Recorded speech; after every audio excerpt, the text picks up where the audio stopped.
সুপ্রিয় দর্শক, আজ বিশ্ব নারী দিবস। আজকের এই দিনটি প্রত্যেকটা নারীর জন্যই খুব বিশেষ। কিন্তু আজকের দিনটি কি শুধু প্রত্যেকটা নারীর জন্য বিশেষ, নাকি প্রত্যেকটা দিনই প্রত্যেকটা নারীর জন্য বিশেষ হওয়া উচিত? কেমন হওয়া উচিত একজন নারীর ক্ষমতায়ন? কেমন হওয়া উচিত একজন নারীর স্বাধীনভাবে বেঁচে থাকার অধিকার? এসব নানা আলোচনা করবার জন্যই আজ আমাদের মাঝে উপস্থিত রয়েছেন একজন বিশিষ্ট ব্যক্তিত্ব। আজ আমাদের মাঝে রয়েছেন women and youth programme care বাংলাদেশের ডিরেক্টর রনক জাহান। শুভ সকাল আপু, কেমন আছেন? ভালো আছি, আপনি ভালো আছেন? আমি বেশ ভালো আছি এবং নারী দিবসের অনেক অনেক শুভেচ্ছা আপনাকেও। আচ্ছা আপু, আমরা কিন্তু জানি যে আপনি আসলে নারী সংক্রান্ত বিভিন্ন সেক্টরে আপনি কাজ করেছেন, আপনি সোশ্যাল ওয়ার্কার হিসেবে কাজ করেছেন, আপনি ভায়োলেন্ট নিয়ে কাজ করেছেন এবং চাইল্ড ম্যারেজ নিয়ে আপনি কাজ করেছেন। বিভিন্ন অঙ্গনে আপনার কাজের দক্ষতা দেখেছি, আপনি ভালোভাবে কাজগুলো সম্পন্ন করেছেন। এই স্পেসিফিক্যালি এইসব কাজ নিয়ে আপনার যে করার আগ্রহটা, এটা সর্বপ্রথম আপনার কবে এসেছিল? আপনি শুরুটা করেছিলেন কোন কাজটি দিয়ে? থ্যাংক ইউ, খুবই গুরুত্বপূর্ণ একটা প্রশ্ন। তো গুরুত্বপূর্ণ এই কারণেই যে কখনো আসলে এই প্রশ্নটা আমাকে করা হয়নি, আমার মনে হয় আজকেই প্রথম। তো আমি যখন ছোটবেলায় মানে লেখাপড়া করছিলাম, তখন বাবা মার একটা স্বপ্ন ছিল যে আমি ডাক্তার হব। এবং আরও একটু যখন বড় হলাম, তখন আমাকে আমার মা বলতেন যে তোমাকে ল পড়াবো, যেহেতু তুমি অনেক প্রশ্ন করো এবং অনেক জানার আগ্রহ। তারপর আমার যখন ইউনিভার্সিটিতে ল পড়লাম, আমার একটা সাবজেক্ট ছিল হিউম্যান রাইটস, এবং ল পড়তে পড়তেই আমি যখন অন্যান্য ডিপার্টমেন্টে যেমন অনেক সেশন জট, লয়ে তেমন সেশন জট ছিল না, আমরা খুব টাইমলি আমাদের ডিগ্রি শেষ করে বের হয়ে এসেছিলাম।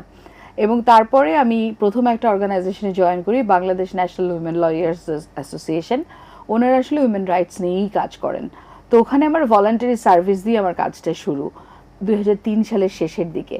এবং তখন আসলে আমাকে যেহেতু ছোট, কেবল ইউনিভার্সিটি থেকে পাশ করে এসেছি, আমাকে অনেকটা দায়িত্ব দেওয়া হয়েছিল যে বড়রা যখন মিডিয়েশন করে, বড় লয়াররা, তখন আমি ওখানে থাকবো এবং বোঝার চেষ্টা করব। তো তখন আমি দেখতাম যে ওনারা যেই সমস্ত নারী ওখানে ফ্যামিলি ম্যাটার্স নিয়ে আসছে, বেশিরভাগই তাদের স্বামীর কাছ থেকে নানান ধরনের নির্যাতনের গল্প নিয়ে আসেন, এবং নারীরা বেশিরভাগই তাদের সংসারে ফিরে যেতে চান।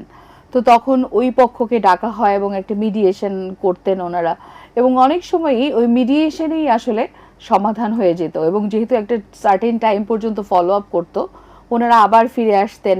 এবং একজন নারীর তার সংসার ফিরে পাওয়া, তার অধিকার, সম্মান, ডিগনিটি ফিরে পাওয়ার যে আনন্দ আমি দেখতাম ওনাদের মধ্যে, ওনাদের চেহারায়, তখন আমার মনে হতো যে আমি আসলে এই বিষয়েই কাজ করব। এবং তখন ওই যে ভলান্টারি সার্ভিস 6 মাস, ওইটা আসলে আমার মনের ভেতরে আমাকে এমন একটা জায়গা তৈরি করে দিয়েছিল যে আমি তখন এটা আসলে ওই সময়টা আমি এটা উপলব্ধি করতে পারিনি। একটা অনেক লম্বা জার্নির পরে হয়তো গিয়ে উপলব্ধি করতে পেরেছি যে আমি কেন আসলে এই একই বিষয়ে পুরোটা সময় কাজ করেছি। ওই যে নারীর তার অধিকার ফিরে পাওয়ার যে আনন্দটা, ওটা আমি দেখতে পেতাম, হয়তো ওই সময় বুঝতে পারতাম, বা কিংবা একজন নারী হিসেবে আমি নিজেকে রিলেট করতে পারতাম যে আমারও হয়তো এরকমই লাগে, বা এরকমই আমিও একই সমস্যার মধ্যে দিয়ে যাই শুধু নারী হওয়ার কারণে। এই যে রিলেশনশিপ, এটাই আসলে আমার প্যাশনটা তৈরি করতে অনেক হেল্প করেছে। আপনি যদি এই সেক্টরে কাজ করতে করতে অবশ্যই আপনার অনেক ধরনের স্টোরি আপনি দেখেছেন, কাজ থেকে ফিল করেছেন, সেগুলো নিয়ে আমরা কিন্তু জানবো। কিন্তু আজকের যেহেতু আন্তর্জাতিক নারী দিবস, এই আজকের দিনটি যে তাৎপর্যটা প্রত্যেকটা নারীর জন্য, এবং আমি শুরুতে বলছিলাম শুধু কি আজকের দিনের জন্যই নারীদের ক্ষমতায়ন, নারীদের অধিকার বা নারীদের বিষয় নিয়ে আমরা কথা বলবো, নাকি এই দিনের তাৎপর্যটা কি এবং এই দিনকে ঘিরে কি কি কার্যক্রমগুলো আসলে করা আরো উচিত? এটা আসলে অন্যান্য দেশের মতো, এবং যেহেতু এটা একটা ইন্টারন্যাশনাল ক্যাম্পেইন, আমরা জানি যে আন্তর্জাতিক নারী দিবস আন্তর্জাতিক, এবং একইভাবে পৃথিবীর সমস্ত দেশ কিন্তু এই 8ই মার্চকে কেন্দ্র করে তাদের কনটেক্সট অনুযায়ী তারা কিন্তু এটাকে অবজার্ভ করে পালন করছে। বাংলাদেশও তাই। আমরা জানি যে বাংলাদেশ সরকারও কিন্তু এই থিমকে ধরেই তাদের নিজেদেরও বাংলাদেশের জন্য একটা থিম ডিক্লেয়ার করেছে। এবং কেয়ার বাংলাদেশও একইভাবে, যেহেতু 121টা কান্ট্রিতে আমাদের এখন কাজ হচ্ছে, পুরো পৃথিবীতেই, পুরো এই 121টা কান্ট্রিতেই কিন্তু আমরা একইভাবে 8ই মার্চ পালন করছি। এবং কেন এটার দরকার? কারণ হচ্ছে যে আমরা আসলে ভুলে যাই যে নারী একজন মানুষ, এবং তারও সম্মান আছে, তার ডিগনিটি আছে, এবং একজন মানুষ হিসেবে সমাজের একজন মানুষ হিসেবে এই ডিগনিটি এবং সম্মান আমার দেয়া দরকার এবং এটা আমার কর্তব্য।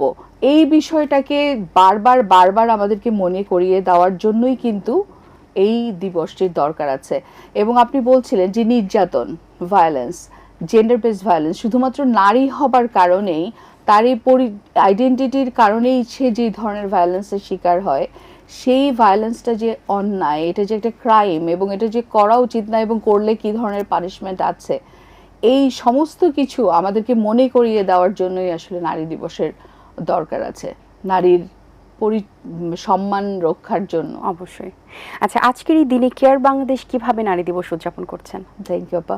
আমাদের আসলে অন্যান্য বছরের মতো এবারও আমরা অনেক ধরনের প্রোগ্রাম হাতে নিয়েছি, তবে এবার আমাদের একটা বড় জায়গা হচ্ছে আমরা সোশ্যাল মিডিয়াকে কেন্দ্র করে অনেকগুলো ইভেন্ট করছি। আপনি হয়তো বা জানেন যে 2025 সালের এফওয়াই অনুযায়ী, ফাইন্যান্সিয়াল ফিসক্যাল ইয়ার অনুযায়ী আমরা প্রায় 41টা প্রজেক্ট ইমপ্লিমেন্ট করছি 36টা জেলায়, এবং সমস্ত জেলাতেই আমাদের বিভিন্ন ধরনের ক্যাম্পেইন ইভেন্ট হচ্ছে পুরুষদেরকে কেন্দ্র করে, নারী কর্মীদেরকে কেন্দ্র করে। যেমন আমি একটা এক্সাম্পল দিতে পারি, আমরা ফ্যাক্টরিতে নারীর ক্যাপাসিটি বিল্ড করছি, বিভিন্ন ধরনের স্কিলস ডেভেলপ করছি। তো সেখানে আমরা এক ধরনের একটা ইভেন্ট করছি, একটা ক্যাম্পেইন ইভেন্ট করছি যেখানে নারীরা বিভিন্ন রোলে রোল প্লে করবে। যেমন হচ্ছে যে একজন যিনি ওয়ার্কার, উনি একজন ম্যানেজমেন্টের অংশ হিসেবে কিংবা একজন সুপারভাইজার হিসেবে সে কি করতে পারে, তার রোলটা কি হতে পারে, এরকম একটা রোল প্লে সে করবে, এবং যেখানে সিনিয়র ম্যানেজমেন্টরা ওই ক্যাম্পেইন ইভেন্টটাতে থাকবে। সো সে একটা রোলটাকে ডেমনস্ট্রেট করবে, যাতে করে আমাদের যে পারসেপশন আছে যে নারী আসলে সিনিয়র পজিশনে যেতে পারবে না বা যেতে পারে না বা কাজ করতে পারবে না, এই যে পারসেপশন, এই পারসেপশনটিকে ব্রেক করতে বা চ্যালেঞ্জ করতে এটা আসলে হেল্প করবে। আমাদের আরেকটা ইন্টারেস্টিং কাজ আছে এবারে, সেটা হচ্ছে 8ই মার্চে, আজকেই আমরা এটার লঞ্চ করতে যাচ্ছি। সেটা হচ্ছে আমরা একটা মাইক্রোসাইট ডেভেলপ করেছি, যেখানে আমরা বিভিন্ন বিষয় নিয়ে 6টি বিষয় নিয়ে 6 মাসে আমরা সাধারণ মানুষের পারসেপশন জানার চেষ্টা করব। যেমন sexual identity, sexual orientation, career progression of women, skills development, public space-এ gender based violence, তারপরে হচ্ছে technology based gender based violence, এই সমস্ত বিষয়ের উপরে আমরা কিছু স্পেসিফিক কোয়েশ্চেন করে দিব, যেখানে সাধারণ মানুষ আসলে অংশগ্রহণ করবে।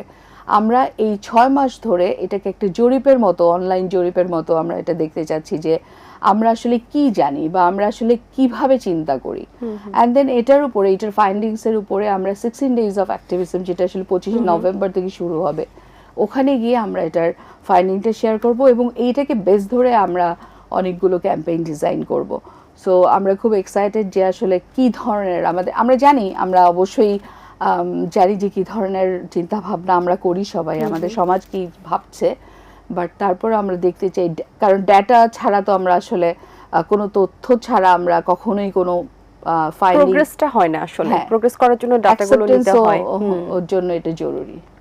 এই ক্ষেত্রে আমরা আসলে আজকের দিনে একটু আরেকটি বিষয় নিয়ে কথা বলতে চাই, যে আমরা নারীদের সেফটির কথা নিয়ে বারবার বলি যে আসলে নারীরা খুব নিরাপদ আছেন, নিরাপদ থাকছেন, কিন্তু আমরা যদি রিসেন্টলি কিছু ঘটনা দেখি, আসলে আমরা যদি বলি, একটা উদাহরণস্বরূপ দিই, চট্টগ্রামের কিছুদিন আগে পার্কের একটা ঘটনা, এটা দর্শকরাও জানে, এই যে একটা বাচ্চা মানুষ বা একটা শিশু, এবং আমরা আসলে এটা নিয়ে বলতে গেলেও এত খারাপ লাগে, আমরা আসলে বলতেও পারছি না যে এটা কিভাবে সম্ভব। তো আমরা নারীদের নিয়ে এত কথা বলছি, নারীদের সেফটি নিয়ে কথা বলছি, আমরা কি দৃষ্টান্তমূলক কোনো উদাহরণ দেখাতে পারছি যে আসলে এখানে দরকার ছিল এই যে শাস্তিটা দেওয়া ছিল, বা এই ধরনের কাজ করলে আসলে আর যেন কেউ না করে, যেন সে দুবার ভাবে, যেন চিন্তাতেও না আসে? তো এই ধরনের আলোচনা কতটুকু করা হচ্ছে, মানুষের কাছ পর্যন্ত কতটুকু পৌঁছাতে পারছে, কি মনে হয়? লিমিটেড। আমি যেটা বলবো যে এই ধরনের ডিসকাশন আরো বেশি বেশি হওয়া উচিত, এই ধরনের পজিটিভ এক্সাম্পল বেশি বেশি তৈরি করা, যে এরকম করলে আসলে কি ধরনের এক্সাম্পলারি শাস্তির ব্যবস্থা আছে। এবং শাস্তির আগেও আমরা যেটা কেয়ার বাংলাদেশ যেভাবে আমরা কাজ করার চেষ্টা করি, যে একজন মানুষের পারসেপশন, বিহেভিয়ারাল ট্রান্সফরমেশনে আমরা কাজ করি। কেন একজন মানুষ এই ধরনের কাজ করবে, কেন একজন মানুষ নারীর প্রতি নির্যাতন করবে, শিশুর প্রতি নির্যাতন করবে, এবং আমরা এটা কেন করি? কারণ হচ্ছে যে পুরুষদের মধ্যে বা আমাদের সমাজের মানুষের মধ্যে একটা একটা পারসেপশন এটা যে নারীকে যদি আমি কোনোভাবে একটা নির্যাতন করে ফেলতে পারি কিংবা একটা কোনো ট্যাগ দিয়ে দিতে পারি তাহলেই সে স্টিগমাটাইজড হয়ে যাবে। একটা হচ্ছে যে আমার এই কাজ করাটা নর্মালাইজড, আরেকটা হচ্ছে যখনই আমি তাকে ট্যাগিং করে দিচ্ছি তখনই সমাজের সবাই এটা মেনে নিচ্ছে। যেমন মনে করেন যখনই একটা কোনো রেপের ঘটনা ঘটছে আমরা কিন্তু মেয়েটাকেই দোষ দিচ্ছি, কিংবা যদি তার কিন্তু মেয়েকেই দোষ দিচ্ছেন বেশিরভাগ মানুষ। কমেন্টগুলো যদি আমরা দেখি, যেহেতু আমরা সোশ্যাল মিডিয়াতেই দেখে অভ্যস্ত, সোশ্যাল মিডিয়াতে কিন্তু কিছু একটা কারণে কেন সে ওখানে গিয়েছে একটা জাস্ট এক্সাম্পল দেওয়া হচ্ছে। আবার কিছু মানুষ পজিটিভ বলছেন কিন্তু নেগেটিভ যেহেতু ভাইরাল হয় বেশি, সেক্ষেত্রে কিন্তু একটা ইম্প্যাক্ট ওখানে পড়ছে। একদম ঠিক কথা বলেছেন।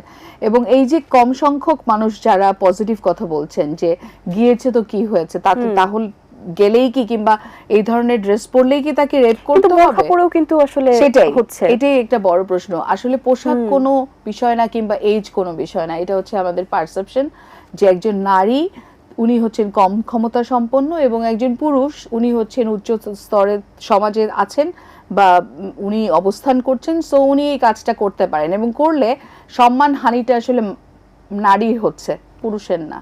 সো এই যে সম্মান হানি হচ্ছেন এবং স্টিগমাটাইজড হচ্ছেন, এইটার জন্যই কিন্তু পুরুষরা এটা করছেন। কিন্তু সমাজ যদি ঠিক ডিফারেন্ট অ্যাক্ট করতো, যে পুরুষটাকে দোষ দিত যে তুমি খারাপ কাজ করেছো, তুমি নারীকে অসম্মান করেছো, এটা তুমি করতে পারো না, তাহলে কিন্তু এই প্র্যাকটিসটা বন্ধ হয়ে যেত। আমাদের সমাজে উল্টা প্র্যাকটিসটা বেশি এবং আমরা ওইটাকেই প্রমোট করি অনেক বেশি, এবং আমাদের নিজেদের অজান্তেই কিন্তু আমরা প্রমোট করে ফেলছি।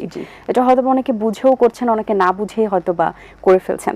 তো আমরা একটু জানতে চাই যে আমাদের যে কর্পোরেট সেক্টরের লেডিরা কাজ করছেন, আপনি তো আছেন সেই সেক্টরে এবং আপনি বিজনেস উইমেন হিসেবেও এবং সমাজ কল্যাণমূলক কাজেও আছেন, আপনার যে অংশগ্রহণটা এবং এই প্রজন্মতে আমরা যদি দেখি যে 2026 সাল, আমরা 25 পেরিয়ে 26, তো সব মিলিয়ে কিন্তু নারীদের অংশগ্রহণ বেশ ব্যাপক হারে বেড়েছে এবং প্রত্যেকটা উদ্যোক্তা নতুন তৈরি হচ্ছে, আসলে সংস্কৃতি অঙ্গনে নতুন তৈরি হচ্ছে। এটা একটা দারুণ বিষয়। কিন্তু আসলে মেয়েদের জন্য, নারীদের জন্য বা কিশোরীদের জন্য সবচেয়ে বড় চ্যালেঞ্জগুলো কি?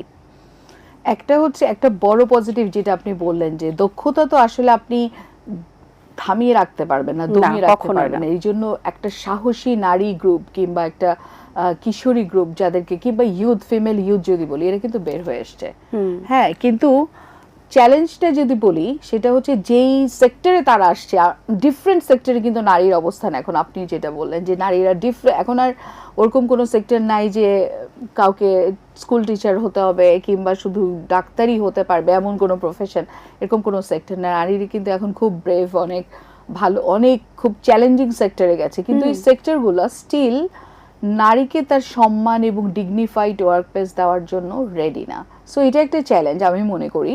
এবং আরেকটা চ্যালেঞ্জ আমি মনে করি যে আমাদের যে সিস্টেম, আমাদের যে ল এনফোর্সমেন্ট সিস্টেম, এটাও আমার মনে হয় আমরা কাজের ক্ষেত্রে দেখেছি এটা স্টিল আরও অনেক স্ট্রেনথেন হওয়ার জায়গা আছে। এখানে আমাদের ভালো ভালো পলিসি আছে, লজ আছে, কিন্তু সেটার ইমপ্লিমেন্টেশনের জায়গা অনেক দুর্বল। প্লাস সমাজের যারা আমরা থাকছি, যারা পরিবারের যারা মেম্বার, তারা কিন্তু অনেকেই এটাকে খুব সহজভাবে নিতে পারছে না। আপনি দেখবেন যে একটা বড় গ্রুপ কিন্তু কিছুদিন আগেও নারীকে ঘরে ফিরিয়ে দেওয়ার একটা জোর প্রচেষ্টা আমরা দেখতে পেয়েছি। সো ওই জায়গাটা অনেক বেশি পরিবর্তনের দরকার আছে, যে নারী এগিয়ে যেতে চায়, নারীর এগিয়ে যেতে চাইতে, কিন্তু as a family member, as a parent, as a community member, আমরা কি সেটা রেডি কিনা ওটাকে মেনে নিতে বা ওটাকে অ্যাকসেপ্ট করতে, আমরা ওটার জন্য রেডি কিনা। সো এইগুলো এক ধরনের চ্যালেঞ্জ তৈরি করে নারীকে তার পথে এগিয়ে যেতে। এবং সেফটি, যেটা আপনি বলছেন যে সেফটি এবং ডিগনিফাইড ওয়ার্ক প্লেস কিংবা সমাজ দিতে, এটা এক ধরনের চ্যালেঞ্জ। যে বাবা মার পারসেপশন, কমিউনিটির perception, weak implementation laws and policies, এটা একটা বড় জায়গা। এবং যেসব সেক্টরে যাচ্ছে সেই সব সেক্টরের অবস্থাও এখনও স্টিল অনেক দুর্বল, সেখানেও আসলে অনেক স্ট্রেনথেন করার জায়গা আছে। এক্ষেত্রে নারীদের নিজের ব্যক্তিগতভাবে কোন কোন জিনিসগুলো খুব স্ট্রংলি আসলে হ্যান্ডেল করা উচিত? যেমন আমরা যদি বলি যে মেন্টাল হেলথ বা মানসিকভাবে আসলে আরও বেশি কেয়ারফুল থাকে এবং আরও বেশি শক্তিশালী হয়ে ওঠা, এই ব্যাপারগুলোতে আপনার কি সাজেশন থাকবে তাদের জন্য? এটা খুবই একটা গুরুত্বপূর্ণ আমি মনে করি বিষয়, কারণ কেয়ার বাংলাদেশেও কিন্তু এটা কাজ করছে। আমরা যদি এক্সাম্পল হিসেবে বলি যে আমরা একটা প্রোগ্রাম ইমপ্লিমেন্ট করছি, এটা H&M ফাউন্ডেশন থেকে অর্থায়ন করছে। প্রোগ্রামটার নাম হচ্ছে অপরাজিতা, যেখানে আমরা ফ্যাক্টরি ওয়ার্কারদের সাথে কাজ করছি।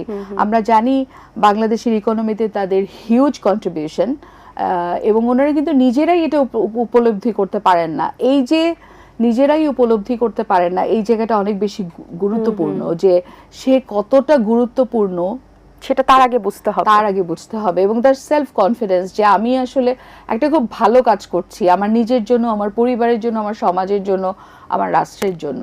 ঠিক একইভাবে ওনারা যখন একটা লম্বা সময়, এবং ইভেন আপনি আমাদের কথাও বলেন যে কেন আসলে আমাদের সাইকো সোশ্যাল জায়গাটা, আমাদের মানসিক জায়গাটাতে আমাদের কাজ করা দরকার, কারণ একটা লম্বা সময় ওনারা থাকেন ওয়ার্ক প্লেসে, বা আমরা সবাই যারা কাজ করছি আমরা বাসায় অফিসে থাকছি, এবং আমরা আমাদের নিজেদের মেন্টাল জায়গাটাকে খুব বেশি যত্ন না নেই, আমি যখন দিন শেষে বাড়ি যাচ্ছি, আমার সন্তান কিংবা পরিবারের যারা বাবা মা হাজব্যান্ড যারা আছেন, তাদের কাউকেই কিন্তু আমি ভালো রাখতে পারবো না যতক্ষণ না পর্যন্ত আমি ভালো থাকছি, এবং যতক্ষণ পর্যন্ত না আমি আমার মানসিক জায়গাটা নিয়ে গুরুত্ব দিচ্ছি, ততক্ষণ পর্যন্ত কিন্তু আমার কাজের জায়গাটাও ওইভাবে আমি পারফর্ম করতে পারবো না। তো আমি মনে করি যে এটা খুবই বেশি গুরুত্বপূর্ণ একজন নারীর, উনি বাইরে কাজ করুক কিংবা ঘরে কাজ করুন, ওনার নিজের মানসিক জায়গাটা নিয়ে কাজ করা খুব বেশি জরুরি। এবং উনি যে একজন মানুষ, প্রথমত এটা তার বিলিভ করতে হবে যে আমি একজন মানুষ, এবং এটা আমার রাইটস, যে আমি আমার ভালো থাকাটা নিয়ে আমি কাজ করব, এবং ভালো থাকাটা আমার অধিকার, এটা আমি বুঝবো, এবং এটা নিয়ে আমি কাজ করব। খুব সুন্দর কথা বলেছেন আপু, অনেক ভালো লেগেছে। আসলে আরো অনেক কিছু বলার ছিল, নারীদের নিয়ে কথা বলতে আমার নিজেরও প্রচন্ড ভালো লাগে, এবং আজকের দিনটা প্রত্যেকটা নারীর জন্য তো স্পেশাল অবশ্যই। তো আসলে আমি চাই আপনার দিনটা আরো ভালো যাক, পুরো দিনটাই ভালো যাক, এবং অনেক শুভকামনা রইল আপনার জন্য। ভালো থাকবেন। আপনার জন্য অনেক শুভকামনা, এবং ধন্যবাদ এটিএন বাংলাকে এরকম এত সুন্দর একটি অনুষ্ঠান আমাকে ইনভাইট করার জন্য, অনেক ধন্যবাদ। জি আপু। দর্শক, আশা করছি আজকের আয়োজন ভালো লেগেছে। আজ এই পর্যন্তই, দেখা হবে আগামী পর্বে নতুন কারোর সঙ্গে। সেই পর্যন্ত ভালো থাকবেন, সুস্থ থাকবেন, এটিএন বাংলার সাথেই থাকবেন, এবং যাবার আগে নারী দিবসের আবারও অনেক অনেক শুভেচ্ছা। আল্লাহ হাফেজ। দিন আসে দিন যায়, সময়টা চলে যায়, তবু আছি এই বেশ ভালো। জীবনটা রঙময়, যেভাবেই হওয়া চাই, নয় কভু সাদা কালো। এই আশাতে স্বপ্ন ভাসে, সুখ হাসে চোখে মুখে, চায়ের চুমুকে।